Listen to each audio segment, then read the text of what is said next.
말씀을 전할게요. 고린도 전서죠, 오늘 말씀이.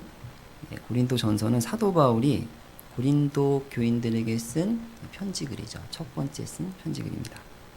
고린도 교회를 잠깐 소개시켜 드리자면, 고린도 교회는 바울이 2차 전도 여행 때 세운 교회이고요. 위치는 지금 현재 이제 그리스 아테네 남쪽에 있는 항구 도시입니다.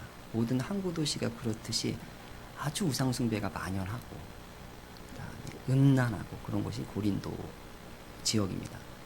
근데 다른 항구 도시보다 더 심했던 것 같아요. 그래서 그 당시 욕이 뭐냐면 아주 음란하고 타락한 사람들을 가리켜서 이 고린도 사람 같은 놈, 이게 통용되는 욕이었다고 합니다. 굉장히 타락한 도시, 우상 숭배가 만연한 도시에서 바울이 한 2년간 사역을 하죠. 바울은 사도이기 때문에 이 교회 개척하는 사람이기 때문에 그렇게 한 곳에 오래 머물러 있지 않습니다. 근데 고린도 교회는 좀 2년 동안이나 굉장히 의례적으로 많이 머무른 것이죠. 2년 동안 사역을 하다가 다른 곳에 교회를 개척하려고 떠납니다. 떠나고 나서 몇 년이 지났습니다. 몇 년이 지났는데 고린도 교회에서 한 통의 편지가 옵니다. 고린도 교회가 굉장히 많은 문제가 생겼다는 거예요. 분쟁이 일어나고 또 성적으로도 굉장히 타락하고, 근친상간이죠. 근친상간. 그 당시 고린도는 근친상간이 흔했으니까. 근데 이제 교인들조차 그렇다는 것이죠. 그리고 교회 안에서 버젓이 근친상간이 일어나는데도 뭐 그럴 수 있지라는 이런 교회의 분위기. 서로 교인들끼리 막 또 싸우다가 세상 법정에 막 고발해서 하나님의 영광을 가르는 일, 그다음에 성찬식의 문제라든지 결혼, 독신, 이런 여러 가지 문제들에 대해서 이제 적어서 이제 바울에게 보냈죠. 이 문제들에 대한 답변이 바로 고린도 전서죠. 근데 고린도 교회는 이처럼 많은 문제가 있기 때문에 교회 문제가 일어나면 이제 목회자들이 고린도 전서를 많이 참조를 합니다. 오늘 본문은 어떤 배경에서 쓰여진 것이냐면, 파당을 지어서 싸우고 있는 고린도 교인들에 대한 바울의 책망의 내용입니다. 너 왜 이렇게 싸우니? 싸우지 말아라. 싸우지 말아야 될 근거는 이거고, 그걸 해결하려면 이렇게 해야 된다라고 지금 겉면에 말씀하고 있는 것이죠. 이런 배경 하에서 오늘 말씀을 한번 읽어보도록 하겠습니다. 일단 16절 말씀을 읽어볼까요? 시작.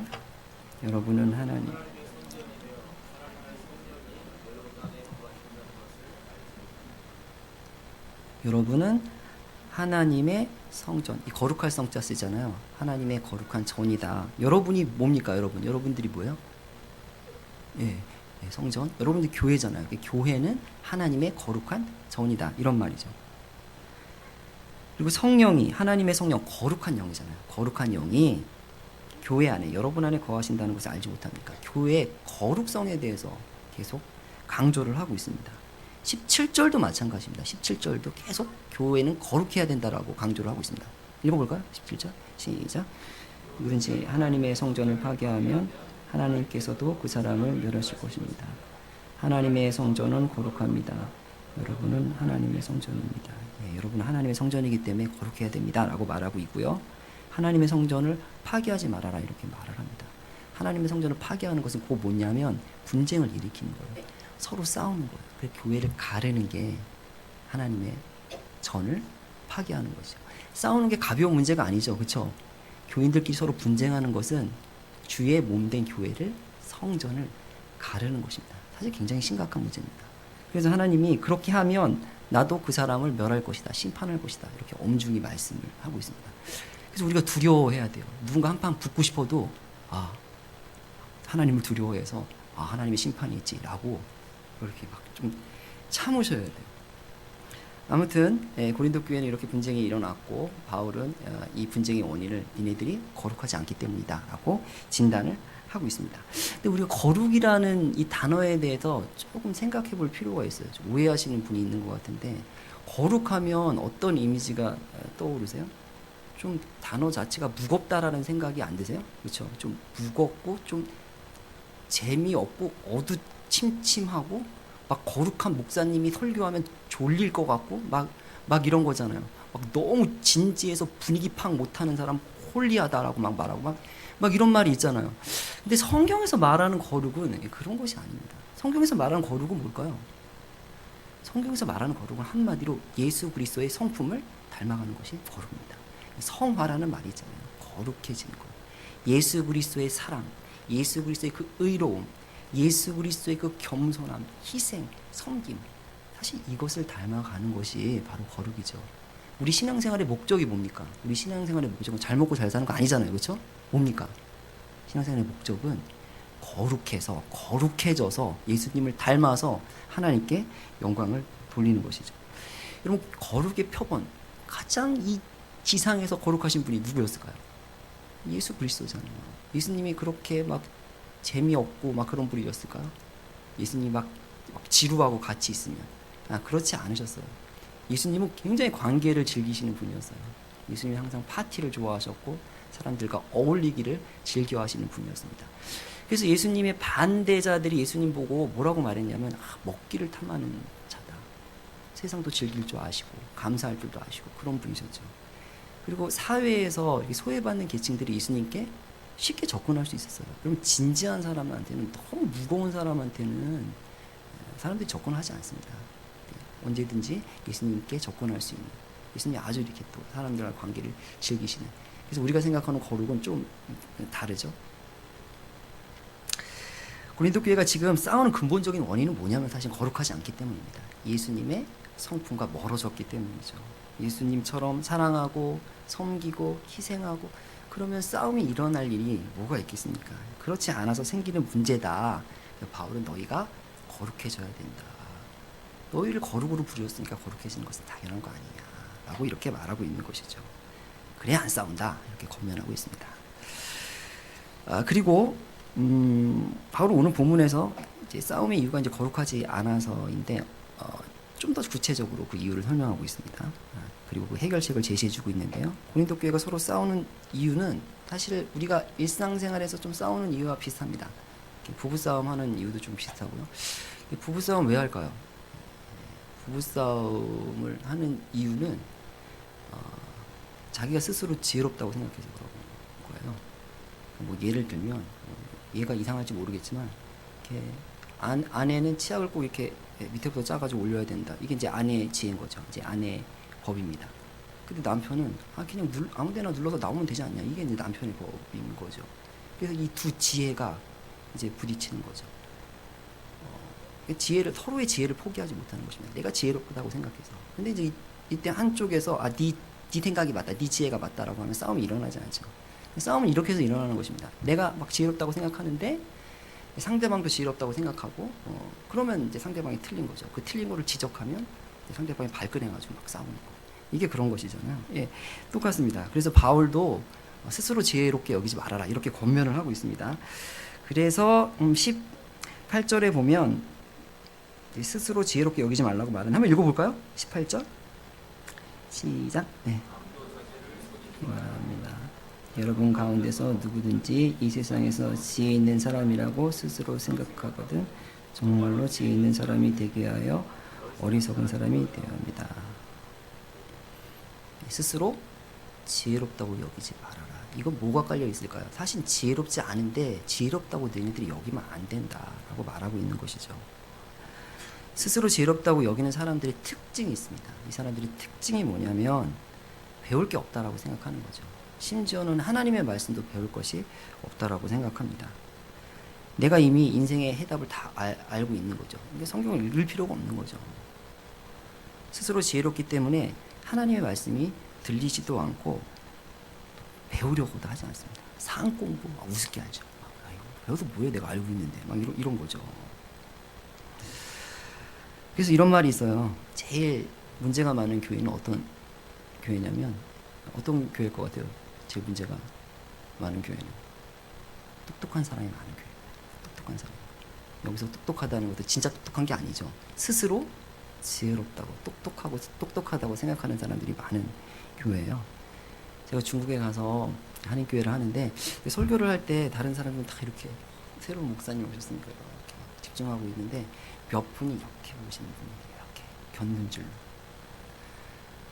좀 이상하다, 낌새가 이상하다 생각했는데 아니나 다를까 한 두세 달 딱 지켜보더니 나를 저한테 온 거예요. 뭐 얘기할 게 있대요, 상담할 게 있대요. 그냥 대놓고 이렇게 말을 하더라고요.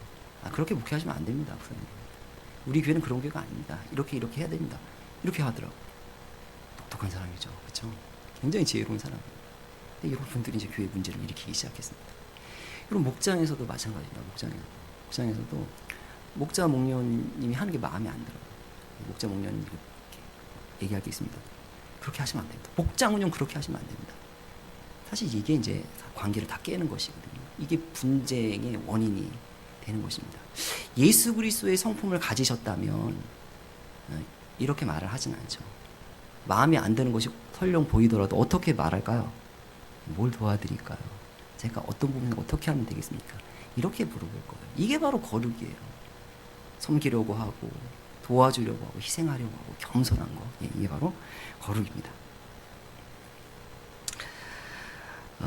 또 주의 깊게 살펴봐야 될 것은요. 18절 상반절에 이렇게 스스로 지혜롭게 여기는 것은 자신을 어떻게 하는 것이라고요? 아무도 자기를 속이지 말아야 합니다. 이렇게 말하잖아요. 스스로 지혜롭다고 여기는 것은 자기를 속이는 일이래요. 이게 무슨 말일까요? 그러면 사람은요. 직감적으로 자기의 한계를 알아요. 여러분의 한계를 알 거예요. 한 치 앞도 내다볼 수 없는 것이 인생이라는 것을 압니다. 근데 우리가 똑똑해서 무슨 문제든지 해결할 수 있을 것처럼 그렇게 행동한다고 스스로 속이는 것이죠. 이게 여러분 왜 우리가 한계가 있다는 게 명확하냐면 여러분 걱정하세요 안 하세요? 걱정하잖아요. 염려하세요 안 하세요? 염려하죠. 그렇죠? 이게 우리의 한계를 증명하는 거예요.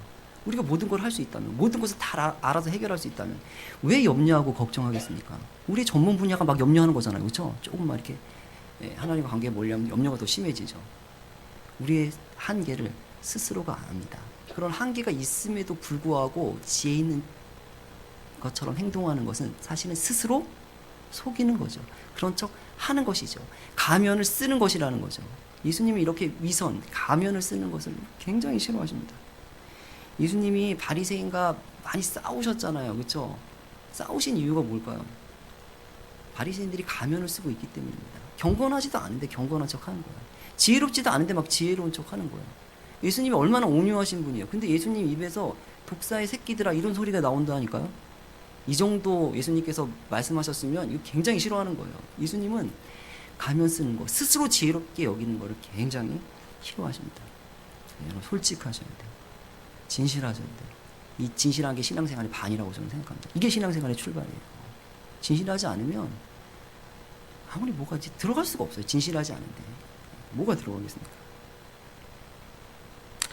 그리고 19절에 보면 스스로 지혜롭게 여기는 사람은 이것을 세상의 지혜라고 말하고 있습니다. 이러한 지혜는 하나님께 대해서는 어리석은 것이다. 세상 지혜를 의지하는 사람은 결국 자기 꾀에 빠지게 된다. 이렇게 말씀하고 있습니다. 그리고 20절에 보면 읽어볼까요? 20절에 보면 20절 한번 읽겠습니다. 시작.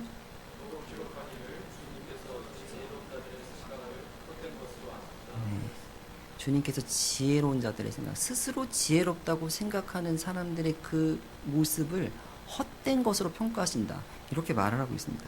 헛것이다라고 말하고 있는 것이죠. 헛것의 의미가 뭡니까? 헛것. 힘을 쓰고 노력을 했지만 결과가 없는 게 헛것이에요. 열매가 없는 것이 헛것입니다. 내 지혜로 살면 아무리 열심히 살아도 결과가 없다는 거죠. 여러분 예수님 믿지 않는 사람들 굉장히 열심히 살잖아요. 근데 헛되게 사는 거예요. 왜 그럴까요? 하나님의 지혜로 살지 않기 때문입니다. 여러분 그렇게 사는 사람을 부러워할 필요가 없는 거예요. 그렇게 막 사는 사람들이 그 방종함, 그걸 자유함으로 생각하는데 부러워할 필요가 없는 거예요. 하나님을 떠나서 잘 먹고 잘 사는 거 그거 결코 복이 아니잖아요. 그렇죠? 자기 지혜대로 사는 것이죠. 세상에 멋있어 보이는 많은 지혜들이 있습니다. 멋있어 보이는 철학이 있죠. 하나님 없이 인간의 자유, 인간의 능력, 인간의 가능성을 찬양하는 멋있어 보이는 그런 지혜들이 많이 존재합니다. 그리고 굉장히 멋있을 것, 그대로 살면 굉장히 멋있는 삶을 살 것처럼 생각이 돼요. 그런데 그들의 가리킴대로 한번 살아보세요. 세상의 철학, 지혜대로 살아보세요. 정말 인간이 자유로운가? 정말 인간이 행복한가? 인간이 변하는가? 그렇지 않습니다. 그런 세상 지혜는 아주 말은 그럴듯한데, 모양새는 그럴듯한데 결과가 없어요. 이게 헛것이라는 거예요. 내 지혜대로 살아보세요. 무슨 결과가 나오는지. 결과가 없다는 거예요. 근데 미련하게 보이지만 이게 해도 이렇게 살아도 돼? 라고 생각되지만 하나님 말씀에 순종해 보세요. 결과가 있어요, 없어요? 반드시 결과가 있어요. 반드시 의미 있는 결과가 나와요. 자유함이 있고 평안함이 있고 행복함이 있고 약속이 성취가 됩니다. 하나님의 지혜는 반드시 의미 있는 결과를 만들어내는 거예요. 여러분, 상하이에는 한국 사람들이 꽤 됩니다. 한 5년 전만 해도 7만 명 정도 됐는데 지금은 관계가 많이 안 좋아져가지고 많이 나가서 중국이 너무 많이 따라와가지고 우리나라가 거기 경쟁하기가 좀 힘들어요. 한 절반 정도가 나간 것 같아요. 한 4만 명 정도 지금 있는 것 같은데 상해에 있는 분들은 굉장히 좀 부유한 분들입니다. 사업을 하시는 분도 많고요. 이분들이 이제 얼마나 힘들겠어요. 중국 사람들하고 경쟁을 하느라고. 그럼 중국은 또 이렇게 이 관계를 통해서 사업을 해야 되거든요. 그러려면 좀 이렇게 뒷돈도 찔러줘야 되고, 좀 접대도 해야 되고, 또 이렇게 막 너무 정직하게 하면 돈도 못 벌고 막 그래요. 근데 하나님의 뜻은 뭐예요? 하나님의 지혜는 정직한 거잖아요. 그래도 그렇게 하시면 안 됩니다. 그래도 이렇게 정직하게 하셔야 됩니다. 이중장부 기록하지 마시고, 이렇게 막 뒷돈 찔러 넣지 마시고, 정직하게 해야 됩니다. 뭐 이렇게 하면, 진짜 목사님 세상 물정 모르시네. 진짜 목사님 뭐 사업을 안 해보셔가지고 그런 소리 하는데 그러면 돈 못 벌어요. 그럼 사업 못 해요. 그거는 나보고 사업 접으라는 말이에요. 이렇게 말은 직접 안 하지만 딱 눈빛을 보면 또 제가 알잖아요. 또. 근데 생각을 해보세요. 그게 무슨 말입니까? 성경은 그렇게 말하고 있지만 현실은 그렇지 않다는 거예요. 이게 무슨 말이에요? 이게 신앙인이 할 말이 아니잖아요. 그럼 뭐가 현실이에요? 성경이 현실이에요. 이 현상 세계를 창조하신 분은 하나님이세요. 하나님이 말씀하신 게 그게 바로 현실인 거죠. 여러분, 우리가 알면 얼마나 알겠습니까? 하나님이 말씀하신 게 맞는 거잖아요. 그렇죠? 그래서 이거 하나만 기억하시면 돼요. 뭐가 현실이다? 하나님 말씀이 현실이에요. 그래서 안 될 것 같아도 한번 해보세요. 된다니까요, 하나님 말씀이.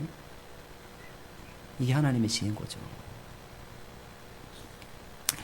그래서 다시 한번 내 지혜가 끝나는 곳에서 하나님의 지혜가 시작된다는 것을 기억하고 겸손하게 내 지혜를 내려놓고 하나님의 지혜의 말씀에 귀를 기울이고 순종하는 저와 여러분이 되기를 주님의 이름으로 축원합니다. 앞에서 싸우는 이유가 이제 스스로 지혜롭게 여기기 때문이라고 말씀드렸는데요. 한 가지 이유를 더 말하고 있습니다. 21절이죠. 싸우는 구체적인 이유가 이것인데 21절 한번 읽겠습니다. 21절, 22절 한번 읽습니다. 시작.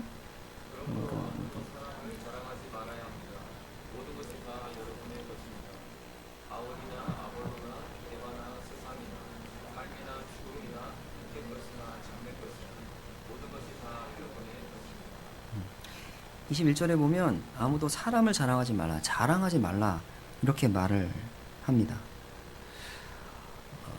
나이든 내가 의지하는 사람이든 그 사람을 의지하지 말고 자랑하지 말라는 거죠. 지금 고린도 교인들이 막 분쟁을 하고 있는데 자기가 마음에 드는 지도자들을 선택해서 분쟁하고 있어요.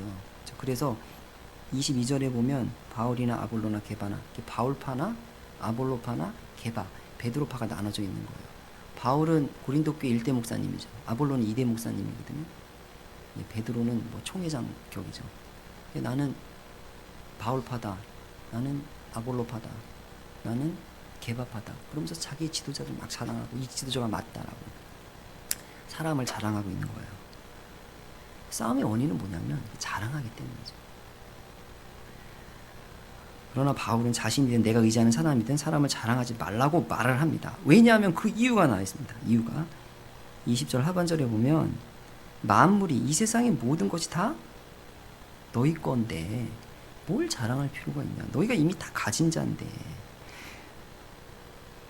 그리고 22절에 보면 바울이나 아볼로나 게바나 다 너희 건데 다 그 사람들이 너희를 섬기라고 하나님께서 보내신 사람인데, 그리고 세상이나 삶이나 죽음이나 현재 것이나 장래 것이나 그것도 너희 건데, 너희가 예수님께 구원받고 죄로부터, 과거의 죄로부터 깨끗함을 받고 현재 영생을 누리고 있고 또 나중에 천국, 장래 천국도 보장된 사람인데, 니네가 뭐가 부족해서 싸우니, 이렇게 말하고 있는 것이죠. 다 여러분의 것인데 왜 마치 못 가지고 있는 사람처럼, 아무것도 없는 사람인 것처럼 그렇게 경쟁하고 무엇인가 가지려고 싸우니, 뭐가 아쉬워서 싸우니, 지금 이런 말을 하고 있는 거예요. 여러분, 사실은 이렇게 자랑하고 싸우는 이유가 뭐냐면, 많이 가졌기 때문에 자랑을 할까요? 잘 못 가졌기 때문에 열등감이 있어서 자랑을 할까요? 사실 자랑하는 사람들은요, 열등감 때문에 자랑을 하는 거예요. 내가 항상 부족하다고 느끼는데 뭔가 이제 내가 가진 것이 있다고 생각되잖아요. 그럼 그거를 막 자랑을 하는 것이거든요. 그래서 열등감이 많은 사람이 자랑을 많이 합니다. 근데 싸움은 어떻게 일어나냐면, 상대방이 그렇게 막 자랑을 하잖아요. 근데 그 자랑하는 꼴을 못 보는 거예요. 야, 너만 자랑할 게 있냐? 야, 너만 잘났냐? 나도 잘났다. 이러면서 이렇게 막 싸우는 거거든요. 은사 때문에 싸우는 거예요. 나는 방언한다. 야, 너 방언하냐? 나 예언한다. 막 이렇게 싸우는 거예요. 너 예언하냐? 나 병 고치는데? 이게 자랑하다가 이게 막 한판 붙는 것이거든요. 미성숙한 거죠. 그래서 이제 목장에서 나눌 때 이렇게 자랑이 많으신 분들이 있잖아요. 그냥 뭐 결국 뭐 삶을 나누지만 결국 깔때기죠. 결국 자기 자랑이죠. 다 돈 자랑, 자식 자랑. 그럼 이제 듣고 있는 사람이 그냥 마음이 상하는 거죠. 이게 도대체 뭐 하는 건가. 이때 성숙한 사람들은 그냥 들어주는 것이죠. 저분이 예수님을 제대로 못 만나가지고 저렇게 자랑하지 않아야 될 것들을, 별로 중요하지도 않은 것들을 자랑하는구나. 긍휼히 여기시고 잘 이렇게 들어주시면 나중에 어떻게 되냐면, 본인도 알거든요. 나보다 더 잘난 사람이 아무 소리도 안 하는데 본인이 막 하고 있다는 걸 알거든요. 그러면서 아휴, 창피하다. 이 믿음이 들어가면 그렇게 되는 거예요. 창피하다. 내 겸손해야지. 이러고 그냥 해결되는 거예요. 근데 고세를 못 참고, 야, 되게 잘난 척하네 하면서 막 붙으면 이게 이제 분쟁의 원인이 되는 것이죠.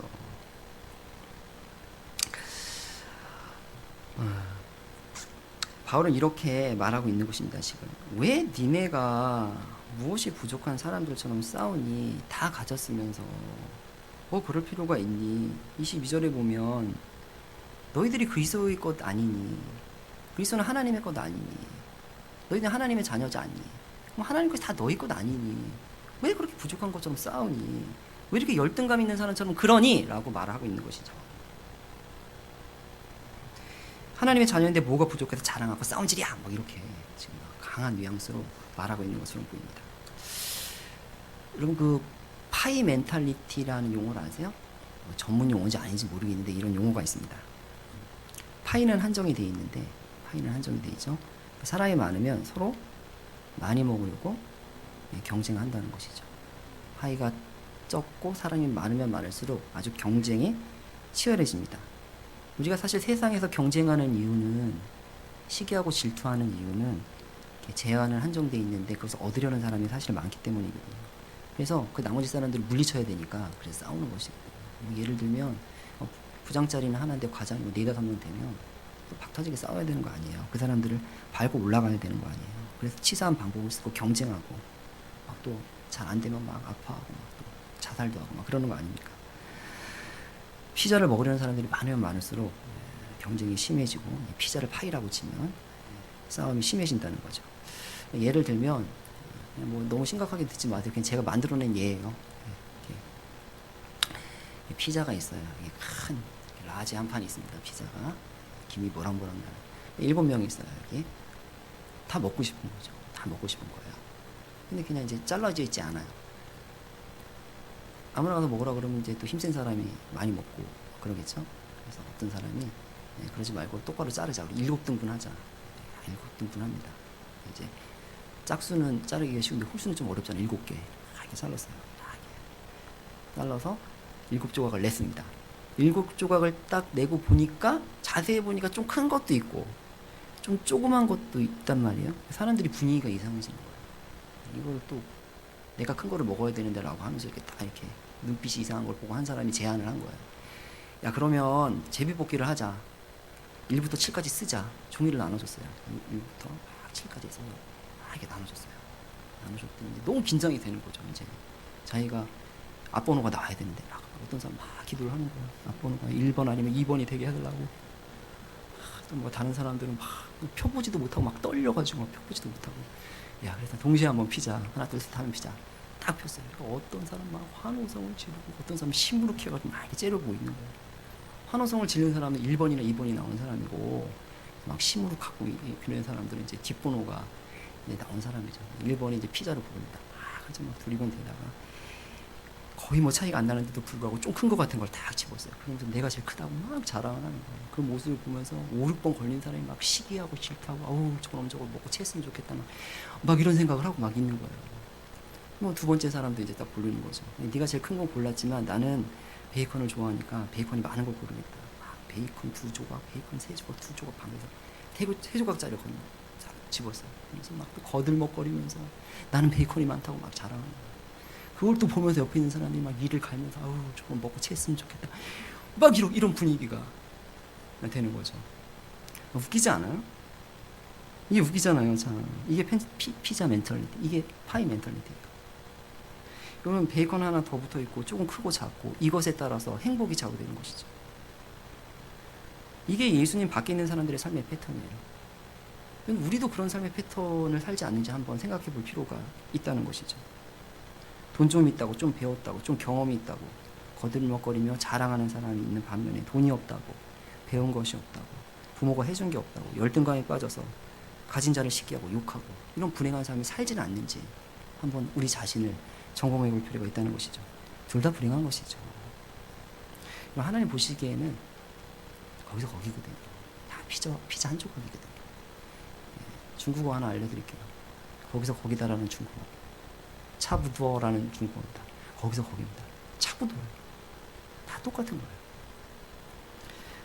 그런데 이 7명 중에 한 명이 좀 이상한 애가 있었어요. 이 한 명은 별 관심이 없는 거죠. 다른 사람이 큰 피자를 집든 베이컨을 많은 피자를 집든 왜 그럴까요? 얘는 배고프지 않을까요? 얘는 뭐 지금 다이어트 중인가요? 얘의 정체는 뭘까요? 얘의 정체는 뭘 것 같아요? 얘의 정체는 뭘 것 같아요? 아, 피자 싫어하는 사람. 아, 그것도 정답. 얘의 정체는 얘 아버지가 피자집 사장이에요. 그래서 이 나머지 6명이 그냥 너무 그냥 한심한 거예요. 이거 불쌍한 거예요. 왜 저러고 사나? 왜 저러고 사나? 아, 집에 가면 나는 그냥 쌓인 게 피자인데. 그러면서 너그럽게 양보할 수 있는 거예요. 이게 가진 자의 여유예요. 이게 바로 부유의식인 거죠. 그래서 얘는 너무 불쌍해서 막 초청을 하는 거예요. 야, 그냥 우리 집에 가자. 한 판씩 먹게 해줄게. 이렇게 되는 거예요. 이러면 이제 또 얘네들이 좋아하면서 그 피자집 사장 아들을 존경하게 되면서 피자집 사장 아들이 교회 가자면 교회 오는 거죠. 이렇게 되는 거예요. 우리가 자랑하고 싸우는 원인은 뭘까요? 궁극적으로 내가 누군지 몰라서 그래요. 내가 누군지 몰라서 그래요. 내 정체성을 몰라서 그래요. 하나님의 자녀인 걸 몰라서 그래요. 하나님이 얼마나 부유하신 분인지 그 하나님 것이 다 내 것이라는 걸 몰라서 그런 거예요. 그래서 싸우는 거예요. 23절이 그 말씀 아니에요. 23절 한번 읽어볼까요? 시작.